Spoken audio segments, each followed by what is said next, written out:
হরে কৃষ্ণ বন্ধুরা, কেমন আছো তোমরা? আশা করি ভালো। ফের একটি নতুন ভিডিও নিয়ে চলে এলাম বন্ধুরা। প্রথম থেকে লাস্ট পর্যন্ত বন্ধুরা ভিডিওটা দেখতে থাকো। আজকে তো রেসিপি ভিডিও। আজ বানাবো আমি আম তেল। আম তেলটা কীভাবে সহজভাবে কম উপকরণে বানানো যায় সেটাই কিন্তু আমার মায়ের কাছ থেকে শিখে আমি সেটা কিন্তু বানাচ্ছি আজ। তোমরা কিন্তু প্রথম থেকে লাস্ট পর্যন্ত ভিডিওটা দেখতে থাকো, তাহলে তোমরা এমন সহজভাবেই আম তেলটা বানিয়ে খুব সহজভাবে রেখে দিতে পারবে আর সারা বছর ধরে খেতে পারবে।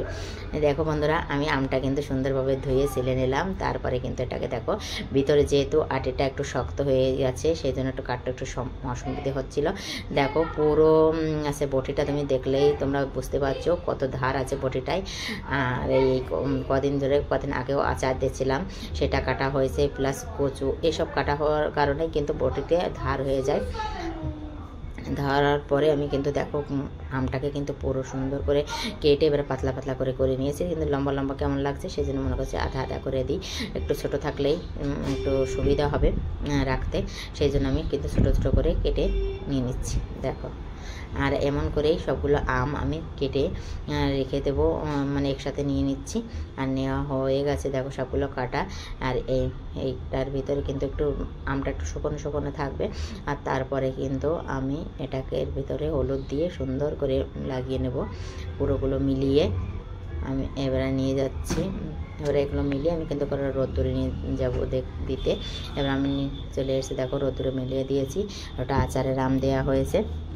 আর এখন নিচে আমি চলে এসেছি, এসে মানে 2-3 ঘন্টা রোদ্দুরে শুকিয়েছি আমগুলো। আর তারপরে কিন্তু আমি বিকালে এটাকে একটু গরম করে, দেখো আমগুলোর পজিশন কেমন হয়ে গেছে। আর ওই দিন তোমরা দেখেছিলে যে কাচের বয়ম নিয়ে এসেছিলো, সে তার ভিতরে আমি সব ঢুকিয়ে দিচ্ছি। আগে কিন্তু তেলটা গরম না করেও চলে যেত, আগে একবারে দুইবারে বানিয়েছে, তেল না গরম করে আমি ওইভাবে দিয়ে দিয়েছি। আর আগে এইবারে কিন্তু আমি একটু তেল গরম করে তার ভিতরে একটু গরম হয়ে গেলে একটু লবণ দিয়ে দিচ্ছি স্বাদ মতন। আর ভিতর যেহেতু অতগুলো আম একটু টক টক, সেজন্য হিসাব করে আমে তেল বা লবণ দিতে হবে, যেসব আম তেল বলছে সেই জন্য। আর এখন আমি আবার কড়াইটা বসিয়ে দিচ্ছি। কড়াইটার ভিতরে দেখো লং, লাচি, ডালচিনি 3 রকম মশলা আছে এর ভিতরে। এটা একটু হালকা হালকা ভাজা, মানে 2-3 বার চালালে একটু হালকা হালকা এর ভিতরে যখন একটু মহকটা বেরিয়ে হবে তখন তারপরে কটা জিরে হিসাব মতন দিতে হবে, যে ওইগুলো যেহেতু আমগুলো অতগুলো সেই হিসাবে আমি কিন্তু অতটা দিচ্ছি না, হালকা অল্প করেই দিচ্ছি।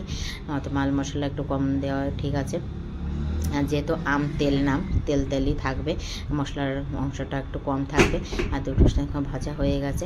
এবার আমি কিন্তু শুকনো লঙ্কাগুলো ভেজে নিচ্ছি হালকা আছে। শুকনো লঙ্কা ভাজা হয়ে গেছে। এবার এগুলো মিক্সিং জারে করে একটু মানে দড়া দড়া করে আমি পিষে নেব। এগুলো পুরো পেস্ট করা যাবে না। দেখো তেলটা এখানে আমি রেখে দিয়েছিলাম, আর তার ভিতরে তো নুন দেওয়াই ছিল।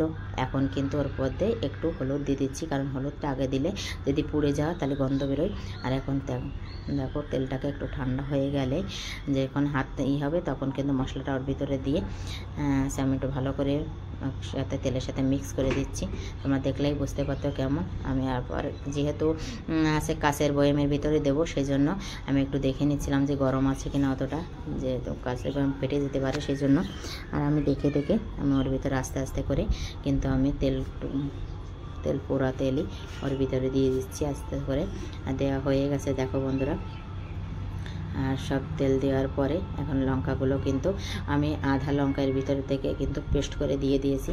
আর এই লঙ্কাগুলো কিন্তু উপর থেকে দেওয়া, কারণ কি যে লঙ্কা খেতে ভালোবাসে সেই জন্য উপর থেকে দেওয়া থাকে, একটু নরম হয়ে যাবে, যার মানে গরম ভাতে খেতে হয় সেই জন্য।